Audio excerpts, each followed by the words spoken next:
அவங்க எல்லாம் உங்களுடைய குழந்தைகள் இங்க ஒரு வேலை பேசணும்னு சொன்னா எங்களுடைய குழந்தைகள் நரிக்குடி கிராமத்தில் இருக்கக்கூடியவங்க கூட நீங்க ஸ்கைப்ல பேசலாம். கூகுள் டாக் ஸ்கைப் வந்து நீங்க பேச முடியும். ஸ்கைப் வந்து இதுல நேரடியாக அதாவது வெப்காம் மூலமா நேரடியாக நீங்க எங்க குழந்தைகளை பார்க்கலாம். அதற்கான வாய்ப்புகளும் நீங்க உருவாக்கி இருக்கிறோம். தயவுசெய்து எங்களோட ஒரு தொடர்பு நீங்க உங்களுடைய குழந்தைகள் எங்க வச்சுக்க சொல்லுங்க. ரொம்ப நன்றி. நன்றி. இல்ல கடைசி இவர் முன்னால ஏன்னா இந்த 6 மணிக்கு இன்னொரு கூட்டம் இருக்கு, அங்க இன்னொரு கூட்டம் நடத்த வேண்டி இருக்கிறதுனால நம்ம வந்து இன்னும் நேரத்தை சுப்பிரமணியம், சிங்கப்பூர். வெற்றி செல்வியா, நீங்க வந்து ஒரு கருத்தை சொல்லியிருந்தீங்க, பாடத்திட்டத்தெல்லாம் உருவாக்கும் போது ஒருங்கிணைக்கப்பட்ட முறை சொல்லி இந்த பேசிக் ஒரு பேஸ் மாடல் இருக்கணும்னு சொன்னீங்களே.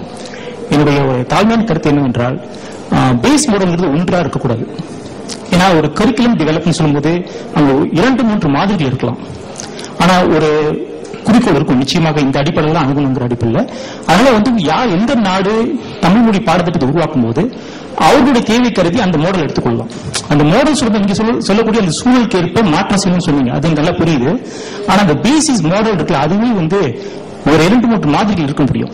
ஏன்னா ஒரு குறிப்பிட்ட இப்படிதான் ஒரு திட்டம் சொல்லி கொடுக்கறத விட கொஞ்சம் மாற்று வடிவங்களும் கொடுக்கப்படலாங்கிறது என்னுடைய கருத்து. அடுத்து திரு அருள்மொழி அவர்கள் சொல்லும் போது தமிழ் ஆசிரியர்களுடைய கணினி இயக்கத்திறன் பற்றி சொன்னீங்க.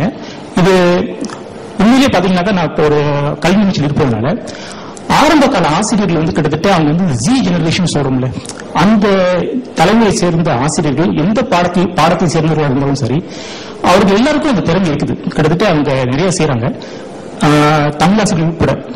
ஆனா 2ஆம் தலைமுறை 3ஆம் தலைமுறை சொல்லக்கூடிய அந்த டிஜிட்டல் டிவைட் சொல்றோம்ல, அந்த ஆசிரியர்களுக்கு அந்த பிரச்சனை இருக்குது.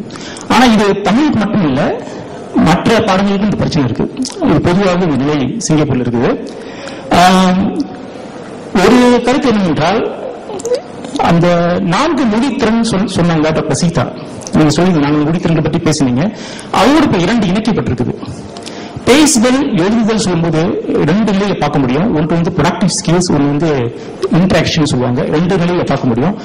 மாணவர்கள் வந்து சட்டமும் நீங்க சொன்ன கருத்தில் கூட பாத்தீங்கன்னாக்கா, ஒரு மாணவர் இன்னொரு மாணவரோடு பேசக்கூடிய அந்த கரிக்குலம் டைம்ல ஆசிரியர்களுக்கும் மாணவர்களுக்கு இருக்கக்கூடிய அந்த கலந்துரையாடல், அந்த நேரம் படிப்பு போய்விடக்கூடாதுன்னு கருத்து சொன்னீங்க, வகுப்பறையில சொன்னீங்க. அதே மாதிரி விடுமுறை காலத்துல வந்து இந்த தமிழ் எப்படி கேட்கலாம், அது முற்றிலும் எனக்கு உடன்பாடு.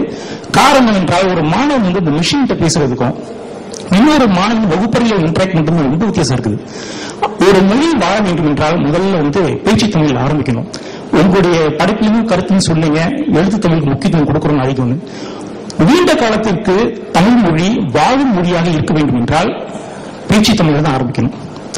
அதுல தொடங்கிதான் பிறகு மெல்ல மெல்ல எழுத்து தமிழுக்கு வரணும். இந்த அடிப்படையில சிங்கப்பூருடைய பாடத்துக்கு அமைக்கப்பட்ட காரணத்தினால நாங்கள் சில நல்ல விளைவுகளை பார்க்கிறோம். இது அண்மை காலமாக சொல்றேன், 2005 ஆரம்பிச்சது. அவ்வளவுதான் என்னுடைய கருத்து. நன்றி. கடைசியில அவங்க கருத்துக்கு சொல்லுவாங்க. வணக்கம், என் பேர் Balu Ranganathan. Basically breast cancer ரிசர்ச்ல தான் பண்ணிட்டு இருக்கோம். தமிழ் 6 நாள் வந்திருக்கோம், மலேசியால இருந்து வந்திருக்கோம். ஒன்னு சொல்ல விரும்புறேன், என்னன்னா America Canada and then Europe 2ஆ பிரிச்சுட்டு ஒரு பேசிக் கரிக்குலம், டீச்சிங் கரிக்குலம் எடுத்துன்னு வந்தால் ரொம்ப நல்லா இருக்கும். ஏன்னா நான் ஃபான்சைலும் ஒர்க் பண்ணியிருக்கேன். பேசிக்கலி யூடியூபை வந்து நல்லா இன்னும் நம்ம தமிழுக்கு செய்ய முடியும். ஏன்னா அங்க இருக்க ஒரு கவுண்டில இருந்தும் ஒரு மக்களோட மீட் பண்றதே பெரிய விஷயம். அது தமிழுக்காக அவங்க ஸ்பெண்ட் பண்றது, வீக்கெண்ட்ஸ்ல ஸ்பெண்ட் பண்றது மிக கடினம். அதுல YouTube is very very powerful. நான் ஃபான்சைலையும் போட்டுட்டு ஆங்கிலேயிலையும் நீங்க போட்டீங்கன்னா ரொம்ப நல்லா இருக்கும். அது வெறும் 3 ஸ்டார்டிங் திருக்குறளை வந்து 10 குறளா நீங்க அங்க இருக்க broadband 10 Mbps more then that. So அதுல போட்டோம்னா நிச்சயமா நம்மளால தமிழுக்கு ஏதாவது செய்ய முடியும். மலேசியா, சிங்கப்பூர், இந்தியா, இலங்கை, அவங்க 4 பேரும் டோட்டலி டிஃபரெண்ட். அவங்களும் இந்த கம்பேர் பண்றது ஒண்ணுமே முடியாது. பிரான்சே ஓகே, ஜெர்மன், அந்த இது லண்டன், யுஎஸ், கனடா, இந்த மாதிரி 2 செக்டார் வச்சு ஒரு வெப்சைட் கூட தொடங்கலாம். அதான் மிஸ்டர் வாசுகிட்ட பேசியிருந்தோம்.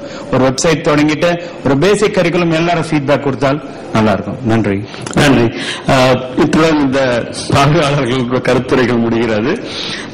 பொதுவாக இது மாதிரி ஒரு கலந்துரையாடலில் கடைசியாக இங்கே இருக்கிறவர்களும் தன்னுடைய கருத்துக்களை பகிர்ந்து கொள்ள வேண்டும் என்பது ஒரு நடைமுறை வழக்கமாக இருந்தாலும் கூட அடுத்த கூட்டம் இங்கே நடக்க வேண்டிய காரணத்தினால் இதோடு இங்கே முடித்துக் கொள்கிறோம்.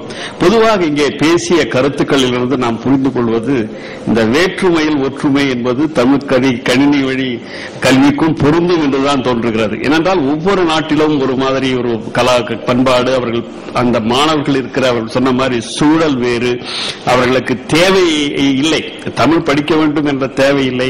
ஆனாலும் அவர்கள் தமிழ் படிக்க வேண்டும் என்ற ஆர்வத்தினால் அவர் கற்கிறார்கள். அந்த ஆர்வத்தை நாம் ஊக்குவிக்க வேண்டும். அதை அதிகமான இலக்கணத்தை சொன்னார்கள், இலக்கணம் நிறைய அதிகமாக இருக்கிறது என்றெல்லாம் சொன்னார்கள். அவ்வளவு இலக்கணத்தை அவருக்கு தேவையான இலக்கணத்தை நான் பொதுவாக என்னுடைய மாணவர்களுக்கு நான் சொல்றது என்னன்னா, டோன்ட் ஃபாலோ தி டெக்னாலஜி, நீங்க you follow your common sense. உங்களுக்கு என்ன வேண்டும் என்பதை உங்களுக்கு உறுதி செய்து கொண்டு அதற்கேற்றாற்படி, ஏன்னா அவன்